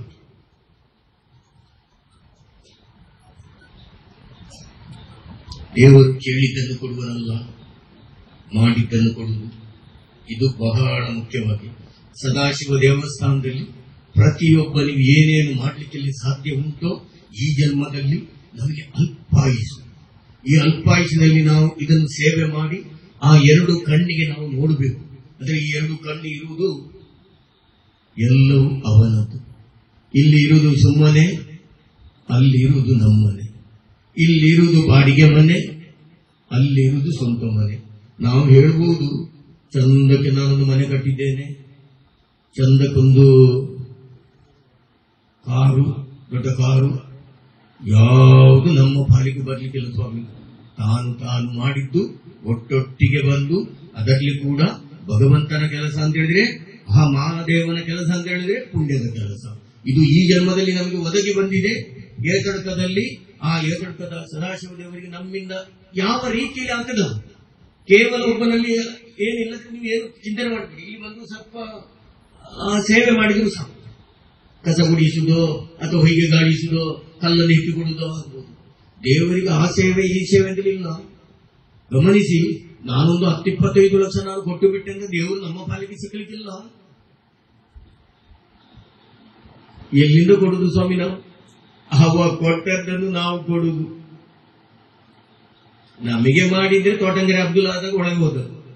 ಮಾವಿನಗಟ್ಟೆಯಲ್ಲಿ ತೋಟಂಗೆರೆ ಅಬ್ದುಲ್ ಮಾಡಿದ್ದಾನೆ, ಒಳಗಿದ್ದಾನೆ. ಈಗ ಭಗವಂತ ಕೊಟ್ಟದ್ದನ್ನು ಏನೋ ಸ್ವಲ್ಪ ಕಿಂಚಿತ್ತು ಭಕ್ತಿ, ಶ್ರದ್ಧೆ, ಪ್ರಾಮಾಣಿಕದಿಂದ ಸಮರ್ಪಣೆ ಮಾಡಿದ್ರೆ ಏನು ನಮ್ಗೆ ಏನು ಬೇಕಾದ ಈ ಜನ್ಮದಲ್ಲಿ? ಮನೆಯಲ್ಲಿ ಕಲಹ ಇಲ್ಲದ ಜೀವನ ಮತ್ತೆ ಆರೋಗ್ಯ, ಇದು 2 ಸಖತ್ತು ಬಂದೇ ಬರ್ತದೆ ನಮಗೆ. ನೀವು ದೇವರಿಗೆ ಚೆನ್ನಾಗಿ ನೀವು ಆ ಒಂದು ಭಕ್ತಿ ಶ್ರದ್ಧೆಯನ್ನು ಮಾಡಿದ್ರೆ ಮನೆಯಲ್ಲಿ ಕಲಹ ಇಲ್ಲ, ನಮಗೆ ಕಲಹ ಮತ್ತೆ ಆರೋಗ್ಯ, ಇದು 2 ದೇವರು ಕೊಟ್ಟರೆ ಸಾಕು, ಬೇರೆ ಏನು ಬೇಡ ಸ್ವಾಮಿ. ಇದು 2 ಸಿಕ್ಕಬೇಕಾದ್ರೆ ದೇವರ ಕೆಲಸ ಮಾಡಬೇಕು. ಅವ ಕಳಿಸಿಬಿಟ್ಟ ನಮ್ಮನ್ನು, ಅವನ ಕಡೆಗೆ ಮೊರೆ ಮಾಡಲಿಕ್ಕೆ. ಧರ್ಮಕ್ಕೆ ಅಧರ್ಮಕ್ಕೆ ಏನು ಡೆಫಿನೇಷನ್, ಏನು ನಿರ್ಣಯ? ಭಗವಂತನ ಕೆಲಸ ಮಾಡುವುದು ಧರ್ಮ, ಅವನನ್ನು ಮರೆಯುವುದು ಅಧರ್ಮ. ಇದಕ್ಕೆ ಬೇರೆ ಡೆಫಿನೇಷನ್ ಇಲ್ಲ. ನಾನು ಧರ್ಮದಲ್ಲಿದ್ದೇನೋ ಮತ್ತೊಬ್ಬರಲ್ಲಿ ಕೇಳಲಿಕ್ಕೆ ಹೋಗುದು ಬೇಡ. ನಾನು ನಿರಂತರ ದೇವಸ್ಥಾನದಲ್ಲಿ ಅವ ಏನು ಮಾಡಿದ್ದಾನೆ, ಇವನೇನು ಮಾಡಿದ್ದಾನೆ, ಮತ್ತೊಬ್ಬ ಏನು ಮಾಡಿದ್ದಾನೆ ಕೇಳುವುದಲ್ಲ. ವಸಂತ ಕೊಯ್ಲಿ ಇಲ್ಲಿ ಏನು ಮಾಡ್ಲಿಕ್ಕೆ ಸಾಧ್ಯ ಉಂಟು? ಆತ್ಮ ಪರಿಶೋಧನೆ ಮಾಡ್ತಾರೆ. ಒಬ್ಬೊಬ್ಬರು ಕೂತವರು ಆತ್ಮ ಪರಿಶೋಧನೆ ಮಾಡಿ ಸಮರ್ಪಣೆ ಮಾಡಿದ್ರು. ಇದು ಅನುಭವದಿಂದ ಹೇಳುದು ನಾವು. ನಾನು ಹೇಳಿದಲ್ಲ, ಈಗ ಅರ್ಧ ಕಿಲೋ ಹಸಿಮೆಣಸು, 5 ಕಿಲೋ ಬೆಂಡೆಕಾಯಿ, 5 ಕಿಲೋ ಸೌತೆಕಾಯಿ ತರಕಾರಿ ವ್ಯಾಪಾರ ಮಾಡಿ ಕೊಟ್ಟು 75, 76, 77 3 ವರ್ಷದಲ್ಲಿ ನಾನು ಬಸ್ ಸ್ಟ್ಯಾಂಡ್ ನಲ್ಲಿ ಬೇರೆ ಬಸ್ಸಿನಲ್ಲಿ ಮುಸುಮಿ ಕಿತ್ತಳೆ ಮಾರಿದವ. ಇವತ್ತು ಏನು ಕೊಟ್ಟು ಬಿಟ್ಟವ ನಮಗೆ? ಆ ಕೃಷ್ಣನ ನಾಮಕರಣದಲ್ಲಿ 43 ವರ್ಷದ ಕುಂಬಳೆ ಬದಿಯಡ್ಕ. ಇಡೀ ಇವತ್ತು ನೀವು ಯಾವ ಪ್ರದೇಶಕ್ಕೆ ಹೋಗಿ ಕುಂಬಳೆ ಬದಿಯಡ್ಕ ಮುಳ್ಳೇರಿದಷ್ಟು ಮಾರ್ಗ ಇಷ್ಟು ಚಂದಕ್ಕೆ ನಮ್ಮ ಸತತ ಆ ದೇವರ ಉಡುಗೊರೆಯಾಗಿ ನಮಗೆ ಸಿಕ್ಕಿದೆ. ಎಷ್ಟು ಕಷ್ಟ ಬಂದೇನು ಮಾರ್ಗ ಅಂತ ಹೇಳಿದ್ರೆ ಅಂತ ಮಾರ್ಗ ಇಡೀ ಇಲ್ಲ. ಅಂತ ಕಡೆ ಇವತ್ತು ಕನ್ನಡಿ ಆಗಿರುವ ಮಾರ್ಗ ಕೊಟ್ಟು 43 SLC ಬ್ಯಾಚ್ ಹೋಯಿತು. 43 SLC ಬ್ಯಾಚ್ ಒಂದು ಹೆಣ್ಮಗಳು ಹೋಗುವಾಗ ಅವಳಿಗೆ ಮದುವೆ ಆಗಿ ಅವಳ ಮಕ್ಕಳಿಗೆ ಮದುವೆ ಆಗಿ ಬಸ್ಸಿನಲ್ಲಿ ಬರಲಿಕ್ಕಾಯಿತು. 43 SLC ಬ್ಯಾಚ್ ಹೋಯಿತು.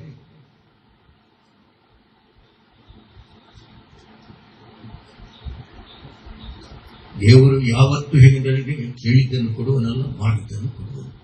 ಇದು ಅನುಭವದಿಂದ ನಾನು ಹೇಳುವುದು, ದೊಡ್ಡ ಸ್ಥಿತಿಯಲ್ಲಿ ಹೇಳುವುದಲ್ಲ. ನಮಗೆಲ್ಲ ಅನುಭವಕ್ಕೆ ಬಂದರೆ ಮಾತ್ರ ದೇವರನ್ನು ನಂಬುತ್ತೇವೆ. ಇಲ್ಲದ್ರೆ ನಮ್ಮ ತಂದೆ ತಾಯಿಗಳು ಹೇಳಬೇಕು, ಇಲ್ಲ ಪುರಾಣ, ಮೂರೇ ಡೆಫಿನೇಷನ್.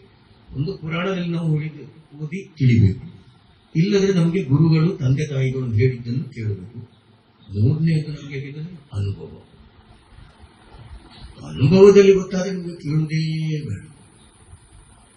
ಏನು ದೇವರ ಕೊಡುಗೆ ಏನು? ನಾನು ಹೇಳಿದಾಗ ದೇವರು ಕೊಟ್ಟರೆ ಕೊನೆ ತನಕ, ಮಾನವ ಕೊಟ್ಟರೆ ಮನೆ ತನಕ. ನಾವು ಜಗಳ, ಆಚೆ ಈಚೆ, ಅಣ್ಣ ತಮ್ಮ, ಆಸ್ತಿ, ತುಂಡು ಭೂಮಿಗೆ ಮಾಡಲಿಕ್ಕೆ ಕೂಟೇ ಅನ್ಯೋನ್ಯ ಪ್ರೀತಿಯಿಂದ ಯಾರು ಅದನ್ನು ಬಿಟ್ಟು ಕೊಡ್ತಾನ ಅವನಿಗೆ ಮತ್ತೆ ಸಿಕ್ಕುವ ಆ ಉಡುಗೊರೆ, ದೇವರು ಕೊಡುವ ಉಡುಗೊರೆ ಅಂತ ಕೇಳಿದ್ರೆ ಅದು ಹೇಳಲಿಕ್ಕೆ ಸಾಧ್ಯ ಇಲ್ಲ. ಬಹಳ ಅದ್ಭುತ. ಒಂದು ಕಡೆಯಲ್ಲಿ ಒಂದು ದೊಡ್ಡ ಒಂದು ಸಣ್ಣ ಒಂದು ಆಸ್ತಿ ಉಂಟು. ಅದನ್ನು ಕ್ರಯಕ್ಕೆ ತೆಗೆಯುವಾಗ ಅದು ಬಾಡಿಗೆಯಲ್ಲಿ ಕೂತವರು ಇಬ್ಬರು. ಒಬ್ಬರು ಬರೀ 50 ರೂಪಾಯಿ ಒಂದು ಮನೆಯ ಆವರಣದಲ್ಲಿ ಒಂದು ಬಿಡಾರ ಮಾಡಿ 50 ರೂಪಾಯಿ ಅವತ್ತಿನ ಬಾಡಿಗೆ ಉಂಟು. ಇದು ವಿಚಾರ ಹೇಳುವುದಲ್ಲ, 25 ವರ್ಷ. ಆಚೆ ಬದಿಯಲ್ಲಿ ಒಬ್ಬರು 50 ರೂಪಾಯಿ ಒಂದು ಬಸ್ಸಿನ ಕಂಡಕ್ಟರ್, ನೂಲು ಹಾಕಿದವರು ಆಚೆ ಬದಿಯಲ್ಲಿ. ಈಚೆ ಬದಿಯಲ್ಲಿ ಬಾರ್ ತೆಗೆಯುವ ಸೆಲೂನ್ ನಾವು. ಆಗ ಇವರಿಗೆ ಏನು ಮುಂದಕ್ಕೆ ಹೋಗ್ಲಿಕ್ಕಿಲ್ಲ, ಈ ಜಾಗವನ್ನು ಮಾರಬೇಕು. ಆಗ ಅವರು ಹೇಳ್ತಾರೆ, ನೀವು ಕೊಟ್ಟ ರೇಟಿಗೆ ನನಗೆ ಈ ಮನೆಯ ಅಳತೆ ಎಷ್ಟು ಕೊಟ್ಟು ಬಿಡಿ ಅಂತ ಹೇಳ್ತಾರೆ. ಒಬ್ಬರು ಹೇಳ್ತಾರೆ, ನಾನು ಬಿಟ್ಟು ಬಿಡುವ ಅಂತ ಹೇಳ್ತಾರೆ. ಬಿಟ್ಟವನಿಗೆ ಒಳ್ಳೆ ಮಾಳಿಗೆ ಮನೆ ಆಗಿದೆ, ಬದೆಡ್ಕದಲ್ಲಿ ಕಿನ್ನಿಮಾಣಿ ಪೂಮಾಣಿ ಅಂತ ಒಳ್ಳೆ ಮಾಳಿಗೆ ಮನೆ ಆಗಿದೆ ಸ್ವಾಮಿ. ಇವರಿಗೆ ಒಪ್ಪಿದ್ರು, ಹೇಳಲಿಕ್ಕೆ ಒಪ್ಪಿದ್ರು, ಹೇಳಲಿಲ್ಲ. ಕಡೆಗೆ ಅವಧಿ ಹತ್ತಿರ ಬಂತು. ಅವ್ರು ಹೇಳ್ತಾರೆ, ನೀವು ನನಗೆ ಅವರಿಗೆ ಕೊಟ್ಟ ದುಡ್ಡು ನಾನು ಕೊಡ್ತೇನೆ, ನನಗೆ ಕೊಡಿ, 2 ಸೆಂಟ 3 ಸೆಂಟ ನನಗೆ ಕೊಡಿದ್ದು. ಅದಕ್ಕೂ ಒಪ್ಪಲಿಲ್ಲ. ಮತ್ತೆ ಅವರು ಅಲ್ಲಿ ಆ ಸ್ಥಳದ ಮೇಲಿನಿಂದ ಸ್ವಲ್ಪ ಬೊಂಬೈಲಿದ್ದವರು ಬಂದು ಮಾತಾಡಿ ಹೇಳಿದ್ರು, ನೀವು 20 ವರ್ಷ ಕೂತಿ, 20 ವರ್ಷ ಬಾಡಿ ನಿಮಗೆ ಉಚಿತ, 50 ರೂಪಾಯಿಗೆ ಕೂಡಿಸಿ ಅದು ನಿಮಗೆ ಕೊಡ್ತೇವೆ. ನೀವು 20 ವರ್ಷ ನಮ್ಮ ಲೆಕ್ಕದಲ್ಲಿ ಕೂತ್ಕೊಂಡಿದ್ದೇವೆ. ಅದಕ್ಕೂ ಬಿಡ್ಲಿಲ್ಲ. ಕಡೆಗೆ 3 ಲಕ್ಷ ರೂಪಾಯಿ ತೆಗೆದು ಸ್ವಾಮಿ. ನೀವು ಹೇಳಿ ನಂಬಲಿಕ್ಕಿಲ್ಲ. ಅವರ ಮಗಳು ಬಜೆಡ್ಕದಿಂದ ಕಾಸರಗೋಡು ಕಾಲೇಜಿಗೆ ಹೋಗುವುದು, ಅವಳು ಯಾಕೆ ಮಂಗಳೂರಿಗೆ ಹೋಗಬೇಕು? ಉಚ್ಚಿಲದಲ್ಲಿ ದುರ್ಗಾಂಬ ಬಸ್ಸಿನಲ್ಲಿ ಆಕ್ಸಿಡೆಂಟ್ ಆಗಿ ಆಗಲೇ 3 ಲಕ್ಷ ಮುಗಿತು. ನಾನಿದನ್ನು ದೂಷಣೆ ಮಾಡುವುದಲ್ಲ, ಬಹಳ ಎಚ್ಚರಿಕೆಗೆ ಬೇಕಾಗಿದೆ. ನಮ್ಮ ಜೀವನದಲ್ಲಿ ಎಷ್ಟು ಎಚ್ಚರಿಕೆ ಅಂತ ಹೇಳಿದ್ರೆ ಬಹಳ ಎಚ್ಚರಿಕೆ ಬೇಕು. ನಮಗೆ ಸಾಮರ್ಥ್ಯ ಉಂಟಂದ್ರೆ ನಾವು ಮಾಡಿಬಿಟ್ರೆ ಉಂಟಲ್ಲ, ಮತ್ತೆ ಅದು ಅನುಭವಿಸಲೇಬೇಕಾಗ್ತದೆ. ಇಂಥ ಎಷ್ಟೆಷ್ಟು ಉದಾಹರಣೆ ಬೇಕಾದ್ರು. ಒಬ್ಬರು ಕೂಡ 1 ರೂಪಾಯಿ ಕೊಡಲಿಲ್ಲ. ಮಾರ್ಗದ ಬದಿಯಲ್ಲಿ ಕಿಲೋಮೀಟರ್ ಲೆಕ್ಕದಲ್ಲಿ ಭೂಮಿ ಉಂಟು. ಇವತ್ತು ಅದನ್ನು ನೋಡ್ಲಿಕ್ಕೆ ಜನ ಇದ್ದಾರೆ, ದೂರ ಹೋಗಿದ್ದಾರೆ, ಜಗಳ ಉಂಟು, ಅಣ್ಣ ತಮ್ಮಂದಿರ ಜಗಳ ಉಂಟು, ಕೋರ್ಟ್ ಕಚೇರಿ ಉಂಟು. ಕಿಲೋಮೀಟರ್ ಲೆಕ್ಕದಲ್ಲಿ ಮಾರ್ಗದ ಬದಿ ನಮ್ಮ ಸ್ಟೇಟ್ ಹೈವೇ ಎದುರು ಕಿಲೋಮೀಟರ್, ಒಂದು ಊರಿನಿಂದ ಒಂದು ಊರಿವರೆಗೆ ಅವರದೇ ಸ್ಥಳ. ಯಾಕೆಂದ್ರೆ ಎಲ್ಲಿ ಕೂಡ ಒಂದು 5 ಪೈಸೆ ಅವರು ದಾನ ಧರ್ಮ ಮಾಡಲಿಲ್ಲ. ದಾನ ಧರ್ಮ ನಮ್ಮಲ್ಲಿ ಇಲ್ಲವೋ ನಮ್ಮ ಜೀವನ ವ್ಯರ್ಥ. ನೋಡಿ, ಆ ಒಂದು ಪದಕ ಅರ್ಥ ನೋಡಿ, ಅರ್ಥ ವ್ಯರ್ಥ. ಅರ್ಥ ಒಂದು ಬಗೆವರೆಗೆ ಬೇಕು. ಆ ಒಂದು ಬಗೆವರೆಗೆ ಅದನ್ನು ಅರ್ಥವನ್ನು ಸರಿಯಾಗಿ ಉಪಯೋಗ ಇಲ್ಲದಿದ್ದರೆ ಅದು ಮತ್ತೆ ವ್ಯರ್ಥ. ಆದ ಕಾರಣ ನಮಗೆ ಇಲ್ಲಿ ಆದಷ್ಟು ಶೀಘ್ರದಲ್ಲಿ ದೇವರ ಸೇವೆ ಮಾಡುವುದೇ ನಮಗೆ ಎಷ್ಟುವರೆಗೆ ನಮಗೆ ಯಾವ ರೀತಿಯಲ್ಲಿ ಎಷ್ಟು ಜನರಿಗೆ ಯಾವ ರೀತಿಯಲ್ಲಿ ಹೇಳಲಿಕ್ಕಾಗುವುದಿಲ್ಲ. ಕಾಣುವ ಭಾಗ್ಯ ಒಂದು ಬೇಕು. ಅದು ಆ ದೇವರ ಮೂರ್ತಿಗೆ ನಾನು ಈಗ ಹೇಳಿದಾಗೆ 12 ವರ್ಷಕ್ಕೊಮ್ಮೆ ಅಷ್ಟಮಂಗಲ, 12 ವರ್ಷಕ್ಕೊಮ್ಮೆ ಅಷ್ಟಬಂಧ. ದೇವರ ಸಾನ್ನಿಧ್ಯ ಕಡಿಮೆಗೆ ಮಾಡುವುದಲ್ಲ. ಉದಾಹರಣೆಗೆ ಒಂದು ಬಲ್ಬ್ ಇದೆ, ಸ್ವಿಚ್ ಹಾಕಿದ್ರೆ ಕರೆಂಟ್ ಉಂಟು, ಹೊತ್ತುತ್ತದೆ. ಆದರೆ ಅದರ ಧೂಳ ಅಥವಾ ಹೊಗೆಯೋ ತೆಗಿಬೇಕು. ಅದರ ಒಳಗೆ ಸರಿಯಾಗಿ ಬೆಳಕು ಅದರ ಒಳಗೆ ಉಂಟು, ನಮಗೆ ಕಾಣಿಸುವುದಿಲ್ಲ. ಗಮನಿಸಿ, ಈ ಬಲ್ಬಿನ ಬೆಳಕು ನಮಗೆ ಸರಿಯಾಗಿ ಕಾಣುತ್ತದೆ, ಯಾಕಂದ್ರೆ ಅದು ಹೊಗೆ ಹಿಡಿದಿದೆ. ಅದನ್ನು ನಾವು ತುಳಿಯುವ ಕೆಲಸ, ಅದೇ ಬ್ರಹ್ಮ ಕೆಲಸ. ಈಗ ದೇವರ ಸಾನ್ನಿಧ್ಯದಲ್ಲಿ ಏನು ಕುಂದುಕೊರತೆ ಇಲ್ಲ. ದೇವರ ಸಾನ್ನಿಧ್ಯವನ್ನು ನಮಗೆ ವೃದ್ಧಿ ಮಾಡುವ ಯಾವುದೂ ನಮ್ಮಲ್ಲಿ ಇಲ್ಲ, ಯಾವ ವೈದಿಕದಲ್ಲಿ ಕೂಡ ಇಲ್ಲ. ಅವರಿಗೆ ಯಾವ ತೊಂದರೆ ಕೂಡ ಇಲ್ಲ. ಜೀರ್ಣೋದ್ಧಾರ ಮಾಡಬೇಡಿ, ಬ್ರಹ್ಮಕಲಶ ಮಾಡಬೇಡಿ, ಏನು ಬೇಡ. ನಮ್ಮ ಆತ್ಮ ಉನ್ನತಿ ಆಗಬೇಕಾದ್ರೆ ನಾವು ಮಾಡಬೇಕು, ಇದು ನಮ್ಮ ಕರ್ತವ್ಯ. ನಮಗೆ ಎಲ್ಲ ಉಚಿತ ಕೊಟ್ಟು ಕಳಿಸಿದಲ್ಲ, ಹಾಗಾದ್ರೆ ನಮಗೆ ನಾವು ಅವನನ್ನು ನೋಡಬೇಕಾದ ಕೆಲಸ ನಮ್ಮ ಕೆಲಸ ಅಲ್ಲ, ಅವನಿಗೆ ಬೇಡ. ಆ ಪ್ರಕಾರ ಬೇಕಾದ್ರೆ ಬ್ರಹ್ಮಕಲಶ ನಾವು ಮಾಡಬೇಕು. ಸಾನ್ನಿಧ್ಯ ವೃದ್ಧಿ ಅಲ್ಲ, ನಮಗೆ ಆ ಬೆಳಕು ಬರುವುದಿಲ್ಲ. ಒಂದು ಜೀರ್ಣೋದ್ಧಾರ ಬ್ರಹ್ಮಕಲಶ ಆಯ್ತು ಅಂತ ಹೇಳಿದ್ರೆ ಕೇವಲ ಮನುಷ್ಯ ಮಾತ್ರ ಅಲ್ಲ, ಇಲ್ಲಿರುವ ಪ್ರಾಣಿ ಪಕ್ಷಿ ಎಲ್ಲ ವೃಕ್ಷಗಳು ಕೂಡ ಫಲಭರಿತವಾಗಿ ಏನು ನೋಡಬೇಡಿ. ಮನೆಯಲ್ಲಿದ್ದವನಿಗೆ ಮನೆ, ಮದುವೆ ಆಗಿದ್ದವನಿಗೆ ಮದುವೆ, ಆರೋಗ್ಯದಲ್ಲಿ ಕೆಡುತ್ತಿದ್ರೆ ಆರೋಗ್ಯ, ಎಲ್ಲ ಕೂಡ ನಾನು ಇದು ಅಲ್ಲಲ್ಲಿ ಪರಿಸರದಲ್ಲಿ ಒಂದೊಂದು ಕೂಡ ಇದು ಕುಮಾರಮಂಗಲ ಅನಂತಪುರದಲ್ಲಿ ನಾನು ಹೋಗಿ ಆಗುವ ಸ್ವಾಮಿ ಮುಂಬೈದಿಂದ ಎಂದು ಅವರೆಲ್ಲ ಹೇಳುವಾಗ ನಮಗೆ ಒಂದು ಆ ರೀತಿ. ಇನ್ನು ಹೋಗಿ ಒಂದು ಬಜ್ಜದಲ್ಲಿ ನೋಡುದು, ಬಜ್ಜ ಒಂದು 10 ವರ್ಷ ಮೊದಲು ಒಂದು ಪೂಜಾರಿಯವರ ದೊಡ್ಡ ಒಂದು ಬಯಲು, ಅದು ಹೇಳಿದ್ರೆ ಅದ್ಭುತ. ಅದು ತುಂಬಾ ದುರಿತಗಳಾಗಿ ಎರಡು ಕುಟುಂಬದಲ್ಲಿ ಮನಸ್ತಾಪ ಬಂದು ಕೋಲ ನಡೆಯಲಿಲ್ಲ. ಕಡೆಗೆ ತುಂಬಾ ದುರ್ಮರಣ ಆಯಿತು, ಏನೆಲ್ಲ ಆಯಿತು. ಕಡೆಗೆ ರವಿಶತಂತ್ರಿಯವರೇ ಒಂದು ಪ್ರಶ್ನೆ ಇಡಿಸಿ ಬ್ರಹ್ಮಕಲಶಕ್ಕೆ ಈಡಿಟ್ಟು, ನಾವಿನ್ನು ಎಲ್ಲರೂ ಒಟ್ಟಿಗೆ ಆಗುವಂತೆ ಈಡಿಟ್ಟು, ಅಲ್ಲಿವರೆಗೆ ಅದರ ಎದುರಿನಲ್ಲಿ ದೊಡ್ಡ ಗದ್ದೆ, ಸಮುದ್ರದಂತ ಗದ್ದೆ. ನೀವು ಯಾವ ಯಾವ ಭತ್ತದ ಬಿತ್ತನೆ ಹಾಕಿದ್ರು ಕೂಡ ಬೀಜ ಒಂದು ಮೊಳಕೆ ಬರುವುದಿಲ್ಲ, ಹುಲ್ಲು ಮಾತ್ರ. ಭತ್ತ ಆಗುವುದೇ ಇಲ್ಲ. ಅಲ್ಲಿಗೆ ಗುಡಿ ಗುಡಿಯಾಗಿ 10 ವರ್ಷ ಬಳ್ಳಾರಿಗೂ ಗೊತ್ತಿರ್ಬೋದು ಬಜ ಆಯ್ತಲ್ಲ. ಕಡೆಗೆ ಇವರು ಈಡಿಟ್ಟು ಬಿಟ್ಟರು. ಈಡಿಟ್ಟು ನಾವು ಇನ್ನು ಮುಂದಕ್ಕೆ ಎಲ್ಲರೂ ಕೂಡಿ ನಾವು ಮುಂದೆಸೋಣ. ನೀವು ಹೇಳಿದ್ದು ನಂಬಿಕೆ. 10 ವರ್ಷ ಕಳೆದು ಈಡಿಟ್ಟು ನಾವು ಒಟ್ಟಿಗೆ ಆಗೋಣ ಅಂತ ಹೇಳಿ ಕೂಡ ಆ ವರ್ಷ ಪೈರಾಕಿದ್ರೆ ನನ್ನಷ್ಟ ಎತ್ತರಕ್ಕೆ ಭತ್ತ ಆಗಿದೆ, ನನ್ನಷ್ಟ ಎತ್ತರಕ್ಕೆ. ಹಾಗಾದ್ರೆ ಇದೆಲ್ಲ ನೋಡಿ ಒಂದೊಂದು ದಿಕ್ಕಿನಲ್ಲಿ ಈ ಬೇಳದಲ್ಲಿ ನಮ್ಮ ಒಂದು ಉಂಟು ಅನ್ನ, ಬೇಯಿಸಿದ ಅನ್ನ ಎಲ್ಲರೂ ಮೊಳಕೆ ಬರೋದು ಉಂಟ.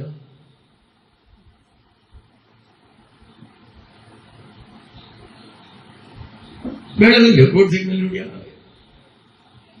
ಬೆರಡಿ, ಏನು ಅದ್ಭುತ ಸರ್. ಅವನ ಅದ್ಭುತ ಆ ಶಕ್ತಿ ಅಂತ ಹೇಳಿದ್ರೆ ಅದು ವರ್ಣಿಸಲಿಕ್ಕೆ ಸಾಧ್ಯ. ಏನು ಬೇಕಾದ್ರೂ ಭಗವಂತನ ಒಂದು ಅಂತ ಹೇಳಿದ್ರೆ ಅದು ಅನುಭವಕ್ಕೆ ಬರಬೇಕಷ್ಟೇ.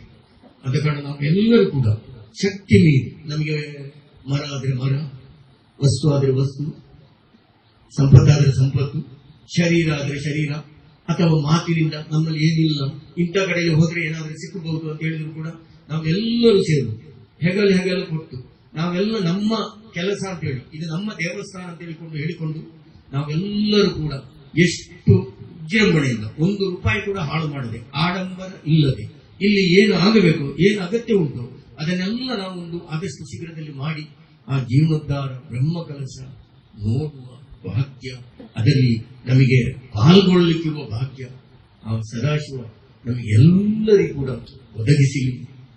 ಆ ಭಗವಂತ ನಮಗೆಲ್ಲರಿಗೂ ಕೂಡ ಸತ್ಯದಲ್ಲಿಯೂ ಧರ್ಮದಲ್ಲಿಯೂ ಪ್ರಾಮಾಣಿಕತೆಯಲ್ಲೂ ಜೀವನ ನಡೆಸುವ ಹಾಗೆ ಅವ ಪ್ರಾಪ್ತಿ ಮಾಡಲಿ. ಕ್ಷಣ ಕ್ಷಣ ಕೂಡ ನಮಗೆಲ್ಲರಿಗೂ ಕೂಡ ಸಕಲ ಜೀವರಾಶಿ ಕೂಡ ಅವರ ರಕ್ಷಣೆ ಮಾಡಲಿ ಅಂತ ಹೇಳುತ್ತಾ ನಿಮಗೆಲ್ಲರಿಗೂ ಕೂಡ ಮತ್ತೊಮ್ಮೆ ವಂದನೆಗಳು, ಅಭಿನಂದನೆಗಳು, ಪ್ರಣಾಮಗಳು.